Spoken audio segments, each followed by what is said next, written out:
এবার যে খবরের দিকে নজর রাখবো, জম্মু কাশ্মীরের রাজৌরিতে জঙ্গি হামলা এবং সেই ঘটনায় শহীদ 4 জওয়ান। সেনা ট্রাকে এই জঙ্গি হামলা হয়েছিল। জম্মু কাশ্মীরের রাজৌরিতে জঙ্গি হামলা, সেনার ট্রাকে জঙ্গি হামলা, শহীদ 4 সেনা জওয়ান। ए विषय আমরা विस्तारित जानबो। हमारे फोन लाइन रही नसीर अहमद। नसीर, इस बारे में और क्या क्या जानकारी मिल रहा है? देखिए सोनाली, ये जो ऑपरेशन है अभी आज सुबह फिर से लॉन्च किया गया, क्योंकि रात को ऑपरेशन स्थगित कर दिया गया था क्योंकि काफ़ी सर्दी और अंधेरा था, तो इसलिए सुरक्षा बलों ने कल शाम को ऑपरेशन रोक दिया था। तो आज सुबह फिर से इसको लॉन्च कर दिया गया है। और जैसे कि आपने भी बोला कि इस हमले में अभी तक सेना के 4 जवान मारे जा चुके हैं और 3 घायल हैं। और आज सुबह अतिरिक्त सिक्योरिटी फोर्सेस एरिया में तैनात कर दिए गए हैं, क्योंकि काफ़ी ज़्यादा डेंस फॉरेस्ट है, तो उसको उसमें मिलिटेंट्स को खोजना काफ़ी मुश्किल काम है। लेकिन बदस्तूर जो ऑपरेशन है वो अभी चल रहा है।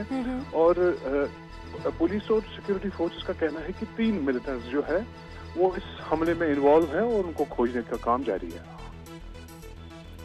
धन्यवाद आपको नासिर जी। जम्मू काश्मीरे राजौरीते जंगी हामला, शहीद 4 सेना जवान।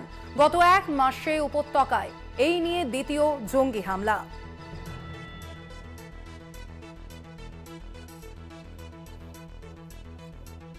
এ বিষয়ে আমরা ফোন লাইনে কথা বলবো। ফোন লাইনে রয়েছেন প্রাক্তন এনএসজি আধিকারিক দীপাঞ্জন চক্রবর্তী। দীপাঞ্জন বাবু, আপনাকে স্বাগত জানাই আমাদের কলকাতা টিভিতে।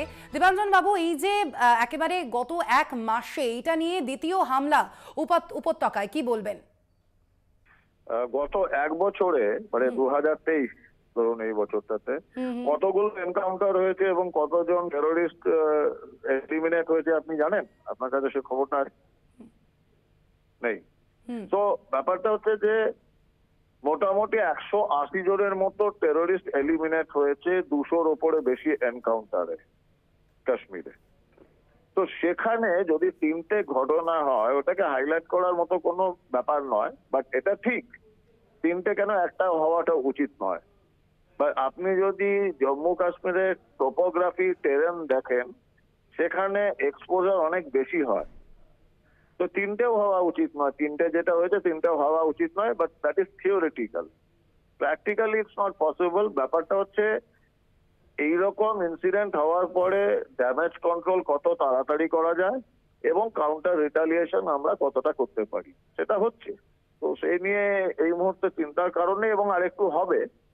1 নম্বর তো দেখুন, 370-35A উঠে যাবার পর স্থানীয় কাশ্মীরের বেশ কিছু রাজনীতিবিদ আছে যাদের হিডেন এজেন্ডাতে সমস্যা হয়েছিল, তারা উস্কাচ্ছে। পাকিস্তানের অর্থনৈতিক অবস্থা ভয়ঙ্কর, ওরা ডাইভার্ট করার জন্য ওদের চিরকালের ওষুধ ভারতের বিরুদ্ধে 1000 কাটস ওরা চেষ্টা করবে। প্লাস আবহাওয়া যেটা ছড়িয়েছে যে ভারত পিওকে পুনরুদ্ধার করবে, তার আগে কাশ্মীরের জন্য বা পিওকের জন্য পাকিস্তান তো কিছু চেষ্টা করবেই। ঠিক আছে, সেটাও আমরা নিউট্রালাইজ করতে থাকবো, অসুবিধার কিছু নাই। ধন্যবাদ আপনাকে দীপাঞ্জন বাবু। গত 1 মাসে জম্মু কাশ্মীরে এই নিয়ে দ্বিতীয় হামলা, জঙ্গি হামলায় ফের রক্তাক্ত উপত্যকা। জম্মু কাশ্মীরের রাজৌরিতে সেনা ট্রাকে সন্ত্রাসবাদী হামলা, এই ঘটনায় শহীদ 4 জওয়ান।